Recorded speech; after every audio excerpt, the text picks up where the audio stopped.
Hi Sricharani గారిపై చిన్న చూపు పట్టించుకొని కూటమి ప్రభుత్వం చంద్రబాబు నాయుడు గారు అని చెప్పి తమ్మునలు వేసుకుని బ్లూ మీడియాలో వాళ్ళ టీఆర్పీ రేటింగ్ల కోసం వాళ్ళ ఫేక్ న్యూస్ ప్రాపగాండా కోసం ఒక న్యూస్ ని సర్క్యులేట్ చేస్తున్నారు ఈ వైఎస్ఆర్సీపీ నాయకులు వైఎస్ఆర్సీపీ పేటీఎం బ్యాచ్ అందరూ కూడా.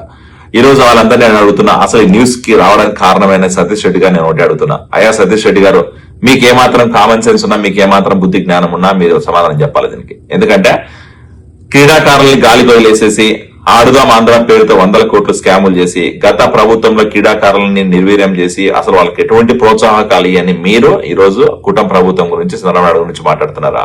అసలు చంద్రబాబు నాయుడు గారు ఎప్పుడైనా ఈ రోజు వరకు స్టేట్మెంట్ ఎప్పుడైనా ఇచ్చారా శ్రీచరణ్ గారికి ప్రోత్సాహం లేదని? లేదు. అసలు శ్రీచరణ్ గారు ఆంధ్రాకి వచ్చినారు ఇప్పుడు దాకా? లేదు. శ్రీచరణ్ గారు ఈ రోజు women and blue world cup team లో ఆడి తెలుగు బిడ్డగా ఆడబిడ్డగా మన ఆడబిడ్డ ఈ రోజు ఆడడం అనేది మనందరికి గర్వకారణం. ఆమె ఇంకా అసలు ఈ రోజు ఆంధ్రాలకు అడుగు పెట్టలేదు. ఈ రోజే మోడీ గారిని కలిశారు. మోడీ గారిని కలిసి మోడీ గారి ఆశీర్వాదం తీసుకుని రేపో మొన్నడో ఆంధ్రాకి రాబోతుంది. అలాగే ఈ రోజు లండన్ పర్యటనలో ఉన్న చంద్రబాబు నాయుడు గారు కూడా రేపు ఎల్లుండికి పర్యటన ముగించుకొని ఆంధ్రాకి వస్తున్నాడు.